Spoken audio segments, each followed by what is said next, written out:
Hi there, Steve Coffin here. Today I want to talk about our language goals and reevaluating our language goals. I'm going to do that because I am reevaluating some of my goals in this 9-month, extreme language learning project. And I had a few sort of interactions which again confirmed to me the need to every so often reevaluate what we're doing. Remember, if you enjoy these videos, please subscribe. I talk about language learning. Sometimes I speak in other languages. And of course, if you like the video, give me a like. Apparently that's good for me. Good for my ratings and all that stuff. Or don't. I really don't care. So reevaluating my goals. First thing that happened is that I began to realize that, I'm working on 3 languages: Arabic, Persian, and Turkish. And really, that's too much. I can't concentrate. One of my motivations was that if I left, when I was doing 3 months of one, then 3 months, say 3 months of Arabic, 3 months of Persian, 3 months of Turkish, by the time I got back to Arabic, I had slipped too much. So I said, well, it's like having 3 pots on the burner. If I kind of keep them all simmering, then I won't fall too far behind in any one of them.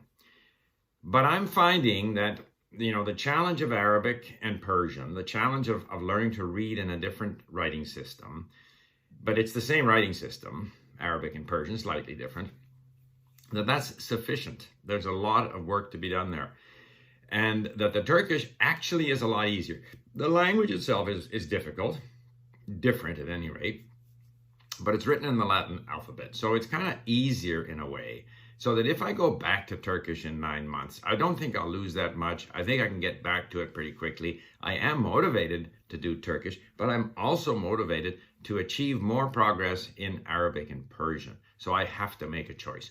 So I've decided I'm going to focus on Arabic and Persian, same writing system, get better and better at reading that script, which will in turn make me a better reader, make it easier for me to acquire vocabulary. So I have decided to focus on those 2 languages. I mentioned that I am in touch with people in Persian that are creating stories about themselves. We've now got 10 in a course at Link called The Iranians.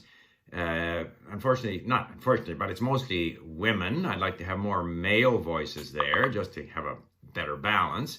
But they're very interesting short descriptions of ordinary people, ordinary Iranians. Iran kind of is getting pretty bad press these days, but it's important to realize that those are individual people who live there who aren't very different in terms of their aspirations and what they want to do and how they interact with their family members and so forth. In most cases, not very different from the way people in other countries are. So the Iranians as a course enables me to learn about the language and learn about people. And I'm also continuing to, use news podcasts similarly in Arabic. And I'm beginning to feel as I'm understanding more and more of it. More and more of the words are known to me. More and more when I listen, I understand, which is, a great feeling, that feeling that you're starting to make some significant, improvement. And so if I leave Turkish and put it aside, I don't think that's going to be a problem. So I'm completely focusing now on Arabic and Persian. So that's where I stand on reevaluating my objectives. I noticed that Luca Lamporiello, who's an excellent polyglot, recently did a video where he says that he has decided to stop his Japanese efforts for now. He said it was a failure. I don't think it's a failure. I'm sure he speaks Japanese quite well, but not as well as he would like. And so he has decided for whatever reason to set that aside and do something else. And I'm sure that if something were to come along that would very much motivate him, then he would jump back into his Japanese studies and he would do very well because he is a very experienced language learner. I was talking to someone from Japan yesterday, a video that you will see here shortly. And I was asked what my advice to the sort of language learners in Japan was. And I sort of said, that the language learning is such a rewarding activity, but we have to do it in a way that's enjoyable because that way we stay with it. And if we stay with it, we will improve. And she said, yeah, but unfortunately in Japan, people have to pass tests. So that becomes their focus. And I said, yeah, but if they really evaluate their objectives, they will realize that in order to do well on those exams, you have to enjoy the process. So you have to find a way to enjoy it. And so doing, trying to learn from lists of words, or doing all these drills and exercises, or mock tests, mock TOEIC tests, etc., actually is not getting you closer to your objective. If you really looked at what your objective was, I mean, you want to improve in the language. If you have a TOEIC score and then maybe you can somehow ace the test without knowing the language, which I doubt, then if you are working for a company where you have to go and interact with people from foreign countries, you won't do very well. So ultimately, the real goal is to get, to improve your level in the language. If you improve your level in the language, then you will do well on the tests, and then you will be effective using the language.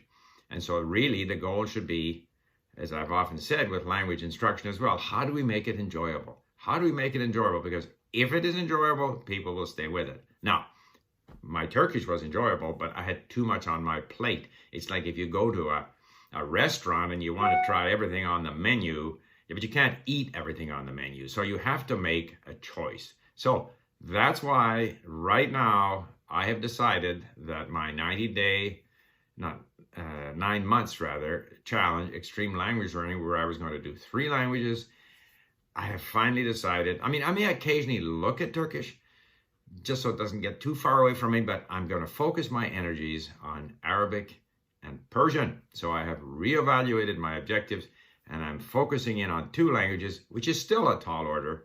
And I hope to be building up our library at Link as I go. So anyway, you'll see. We'll have more and more material there for Arabic and Persian. Okay, that's what I wanted to say. And if you want to take my, subscribe to my 10 email course on how to learn languages, make sure you click through on the link that's here on the screen. Thank you. Bye for now.